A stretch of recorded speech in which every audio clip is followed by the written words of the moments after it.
Bonjour et bienvenue dans ce 4e épisode de la série Vendre plus en racontant une histoire. Dans cette série, je t'explique de façon détaillée la méthode qui va permettre de te différencier et de différencier ta marque de celle de tes concurrents. On arrive à la moitié de la série, donc si tu n'as pas encore écouté les premiers épisodes, il est possible que tu ne comprennes pas bien tous les concepts que je vais aborder dans cet épisode.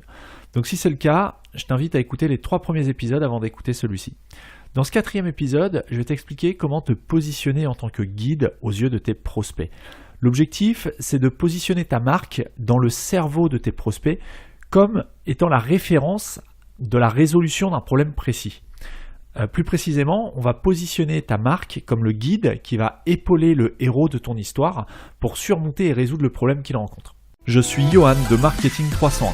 Le but de ce podcast est d'aider les e-commerçants à développer leur activité en ligne en leur dévoilant certaines pratiques mises en place par les professionnels du web, qu'il s'agisse d'agences web, de stratégie digitale ou de référencement. Ce podcast est le fruit de plus de 10 années d'expérience accumulée depuis 2006, date de la création de ma première entreprise web. En 2010, je fonde mon agence digitale qui accompagne de nombreux e-commerçants. En 2013, je m'associe et rachète en parallèle de mes activités une société spécialisée dans la vente de produits alimentaires aux professionnels et aux particuliers via sa boutique en ligne. Sur Marketing 301, je partage avec vous les outils les plus efficaces. J'échange également sans filtre avec d'autres professionnels, je cherche à découvrir leur parcours, les outils qu'ils utilisent au quotidien et je tente de décrypter leur façon de penser et d'organiser leur journée. Marketing 301, c'est le podcast qui me permet de partager mes meilleures compétences avec les personnes qui vivent déjà ou qui souhaitent vivre du e-commerce. Rappelle-toi que ton client ne cherche pas un héros, mais un guide. La vie de tous les êtres humains est constituée de différentes périodes qui sont comparables au chapitre d'un livre.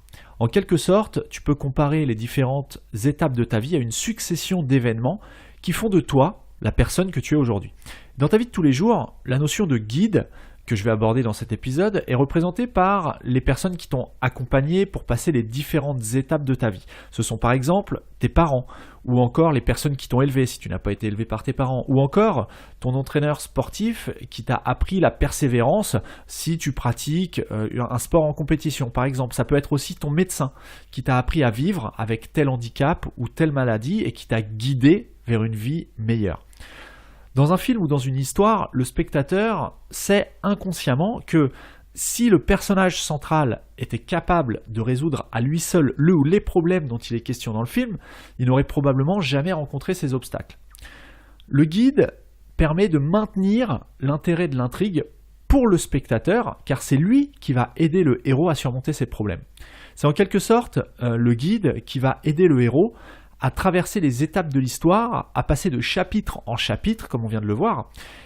Et bien dans la vie de tous les jours, chaque être humain est confronté quotidiennement à des problèmes externes, internes et philosophiques. Si tu découvres ce podcast et que tu n'as pas encore écouté les épisodes précédents, je t'invite à écouter l'épisode 36 de Marketing 301 qui est consacré aux problèmes externes, internes et philosophiques du personnage de l'histoire. Donc c'est très important d'avoir déjà écouté les épisodes précédents. La plupart des entrepreneurs qui se lancent mettent en scène leur marque comme étant le héros de l'histoire. C'est une erreur très commune et on va voir pourquoi. Donc je le répète dans chaque épisode, mais il ne faut pas placer ta marque comme le héros de ton histoire. On peut prendre un exemple concret, c'est celui de Tidal. Tidal, c'est une plateforme de streaming musical qui a été lancée par le rappeur Jay-Z aux États-Unis en 2014. Et en 2017, donc 3 ans après seulement, le site Konbini.com, qui est un site de médias que tu connais probablement via notamment les vidéos virales qu'il diffuse sur Facebook. Bref, en 2017, Konbini.com met en ligne un article qui met en avant les difficultés financières de la plateforme Tidal. On peut alors s'intéresser à la question de savoir comment une personne comme Jay-Z, qui est un génie de l'industrie de la musique, peut connaître un échec. Surtout dans cet univers qui est son univers favori, l'univers dans lequel il excelle, qu'il maîtrise parfaitement. Eh bien, l'une des réponses se situe peut-être dans le fait que Jay-Z a commis l'erreur fatale de positionner les artistes en tant que héros et non pas les consommateurs.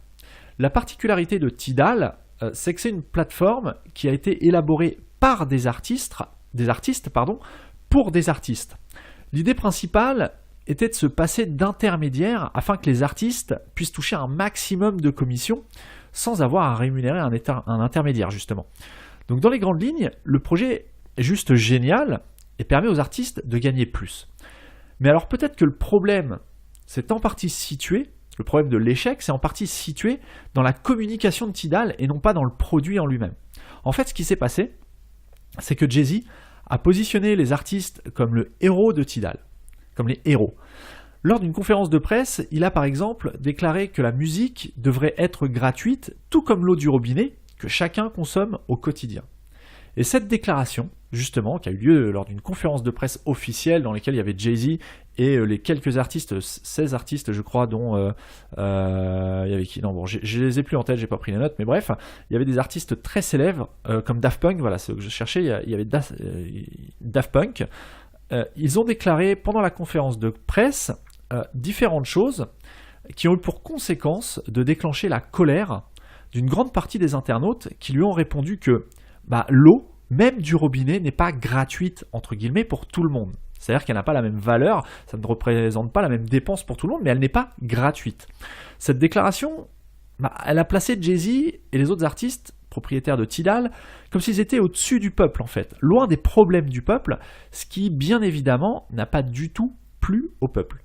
Dans leur message, les artistes ont expliqué aux consommateurs comment ils allaient leur permettre de gagner plus en n'ayant pas de commission.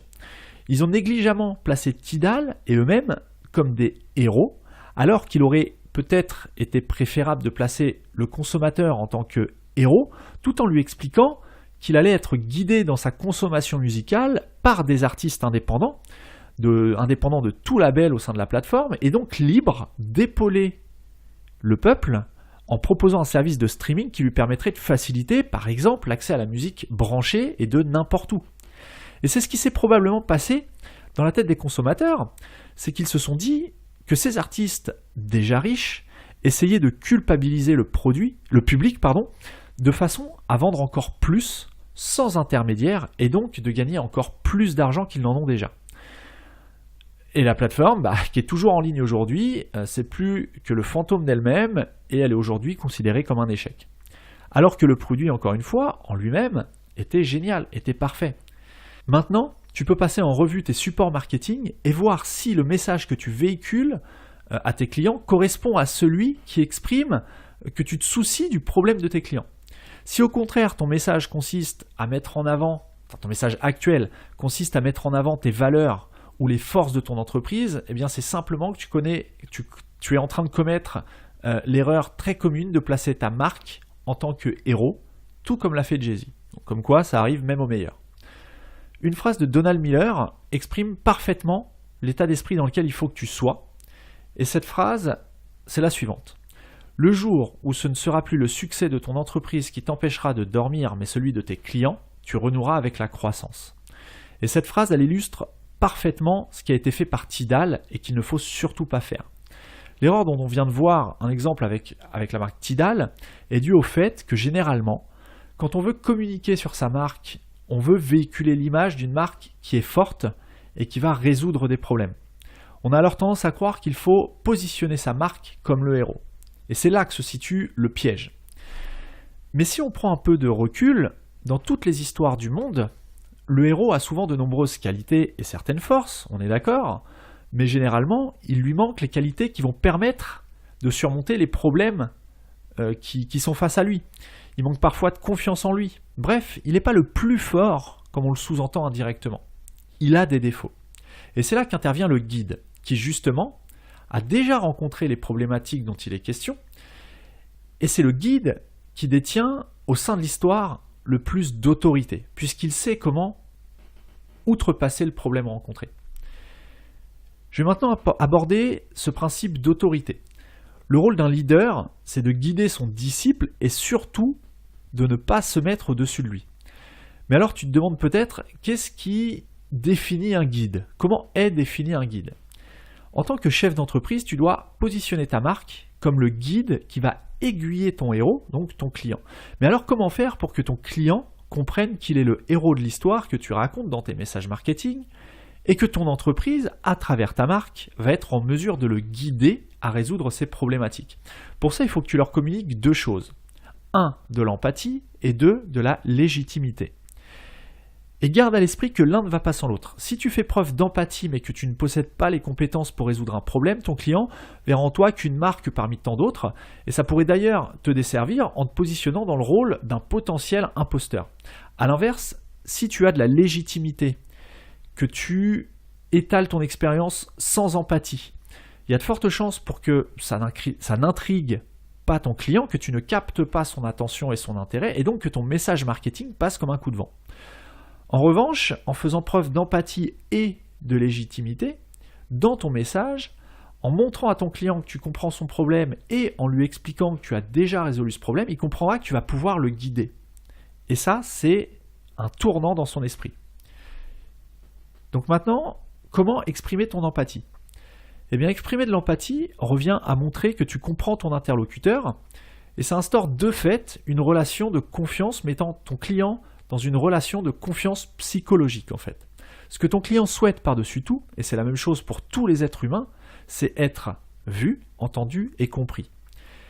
Ça peut facilement s'observer en politique, par exemple, où dans la plupart des discours, il y a des formulations comme « je comprends ce que vous ressentez », comme vous, je suis contrarié par telle chose. Personne ne devrait avoir à subir cela, etc., etc. Et ces formules d'empathie ont pour objectif d'instaurer une relation de confiance entre la personne en campagne politique et le peuple qui doit voir en cette personne le guide qui va le mener vers une vie meilleure. En tout cas, c'est exactement le but recherché par de telles formules, c'est-à-dire instaurer une relation de confiance et être admis comme étant le guide à élire. Donc pour exprimer l'empathie de ta marque, il faut d'abord que tu définisses le problème interne de ton client. Il faut ensuite lui faire savoir que tu comprends ce problème et que tu aimerais l'aider à y trouver une solution. Mais il ne s'agit pas simplement de mettre au point 2 ou 3 slogans bienveillants pour que ton empathie touche et capte l'intérêt de ton client. Il faut que ton client se reconnaisse lorsqu'il est face à ta marque ou à ton message. Et comme je te l'ai expliqué dans les épisodes précédents, le cerveau humain cherche à économiser un maximum les calories qu'il dépense. Je te parlais de ça quand j'évoquais le fait qu'il faut être clair et précis dans ta démarche. Et bien là, c'est exactement pareil. Il faut que tu sois simple et que tu multiplies les points communs entre ta marque et ton client. Il aura ainsi plus de facilité à confirmer de lui-même la confiance qu'il accorde à ton message et donc à ta marque. Et les points communs que tu sauras mettre en avant vont constituer un outil marketing ultra puissant. Donc maintenant qu'on a vu comment exprimer ton empathie, on va voir comment démontrer ta légitimité. Pour ce qui est de la légitimité, il ne faut pas tomber dans le piège de l'arrogance. Ton client, il ne cherche pas une autorité supérieure ni une marque arrogante qui va lui donner des leçons. Ton client, il cherche quelqu'un qui va l'accompagner dans le chemin qui lui permettra de triompher devant le problème qu'il rencontre. Pour en revenir au concept d'autorité, l'autorité, c'est en fait la combinaison de la légitimité et de la compétence. Et pour que ton client il te choisisse comme étant son guide, il doit être certain d'accorder sa confiance à quelqu'un qui maîtrise le sujet et qui sait exactement ce qu'il fait. Il ne s'agit pas d'être parfait, ni de savoir tout sur tout. Il suffit simplement d'être considéré comme l'expert d'un problème qui est spécifique ou d'un besoin qui est spécifique. Par contre, il faut que ton client ait conscience que tu as déjà aidé d'autres héros comme lui à aller au bout du problème. Mais alors tu vas me demander comment mettre en avant ta légitimité sans te faire passer pour un héros. Et bien sûr, tous tes supports marketing, que ce soit ton site web, tes plaquettes commerciales ou tes autres supports marketing, ton client doit être assuré que tu peux l'aider. Et pour ça, il y a 4 moyens de doser la légitimité de ta marque. Tu peux par exemple utiliser les témoignages. Si tu as déjà quelques retours de clients satisfaits de ton produit ou de ton service, eh bien tu peux leur demander en quoi ton produit ou service a amélioré leur quotidien ou a résolu leurs problèmes. Tu pourras ensuite poster ce témoignage sur ton site web par exemple et t'en servir comme une façon de marquer ta légitimité parce que tu as déjà aidé quelqu'un d'autre. Tu peux aussi utiliser les statistiques. Les statistiques, c'est tout ce qui est chiffres. Combien tu as de clients, quel est ton taux de satisfaction, etc. etc. Ensuite, la troisième technique, le troisième moyen de doser ta légitimité, c'est d'utiliser les récompenses. Si ton produit ou service a reçu un prix ou une récompense, c'est un excellent moyen d'exprimer ta légitimité sans passer pour un héros. il s'agit simplement d'en informer ton client par l'ajout d'un logo, d'une petite marque, même s'il s'agit d'un prix peu connu, il s'agit là simplement d'ajouter un signal d'autorité supplémentaire. Et enfin, tu peux utiliser les logos, les références clients. Ça revient un peu au premier moyen, il s'agit d'ajouter les logos de tes clients les plus prestigieux. Alors si tu te lances et que tu n'as pas de clients assez connus pour renforcer ta légitimité, il y a quelques petites techniques qui permettent de parer à ça. Par exemple, tu peux envoyer ton produit gratuitement à certaines personnes ou certaines marques d'influence afin qu'ils testent ou utilisent ton produit. Tu pourras leur ajouter de façon légitime leur logo ou leur nom en indiquant que ton produit est utilisé par telle personne ou telle marque, en leur demandant leur autorisation préalablement bien évidemment. Si tu peux en plus de ce test gratuit et de cet usage de référence, tu peux en plus avoir un témoignage de ces personnes ou de ces marques qui font déjà autorité et utiliser ce témoignage, et ça c'est encore un signal supplémentaire, comme on l'a vu au premier, lors le premier moyen de doser ta légitimité. Encore une fois, je t'invite à passer en revue tes supports marketing afin de voir si ta légitimité est correctement dosée, et rappelle-toi qu'il en faut ni trop ni trop peu, il faut juste doser ça comme il faut. L'idée, c'est vraiment d'utiliser des signaux d'autorité avec parcimonie, simplement pour permettre à ton client de voir que tu as déjà guidé d'autres personnes comme lui vers la résolution du problème. J'insiste sur le « comme lui », car ton client doit se reconnaître dans ton message. Donc dans les personnes qui te servent à prouver ton autorité, il doit se reconnaître également. Pour terminer, on va voir comment faire une excellente première impression. Quand ton client prend connaissance de ta marque, c'est exactement comme s'il rencontrait une personne pour la première fois. Amy Cuddy, qui est une professeure à Harvard, étudie depuis longtemps la façon dont les gens se jugent lors de leur première rencontre. Ces études lui ont permis d'aboutir à 2 questions que se posent les personnes quand elles se rencontrent. La première question, c'est « puis-je lui faire confiance ?» Et la deuxième question, c'est « puis-je la respecter ?» Au passage, je fais une parenthèse, si ce genre d'études t'intéresse, je t'invite à lire le livre d'Amy Cuddy qui s'appelle « Montrez-leur qui vous êtes », dans lequel elle démontre justement comment la confiance est une question prépondérante dans les relations humaines. Et je mettrai le lien vers ce livre dans les notes de l'épisode sur marketing301.net/37. C'est un livre qui coûte moins de 10 € sur Amazon, et si tu passes par mon lien que je mettrai sur marketing301.net/37, je toucherai une petite commission au passage. C'est un bon moyen également de soutenir le podcast. Bref. En répondant aux 2 critères que sont l'empathie et la légitimité qu'un guide doit avoir, tu réponds en fait à la question de savoir si ton client peut te faire confiance et s'il peut te respecter. Donc maintenant que tu sais comment faire une très bonne première impression à ton client et faire en sorte qu'il te fasse confiance et te considère comme en capacité de résoudre son problème, il va falloir l'inciter à passer à l'action et à acheter ton produit ou ton service. À ce stade, même si ton client a compris qu'il pouvait avoir confiance en ta marque, il est encore loin d'avoir acquis le fait qu'il devait dépenser son argent chez toi. Mais ça, c'est ce qu'on verra la semaine prochaine dans le 5e épisode de la série Vendre plus en racontant une histoire. Comme à la fin de chaque épisode, je t'invite à ouvrir le guide à compléter que tu as téléchargé sur marketing301.net/scénario.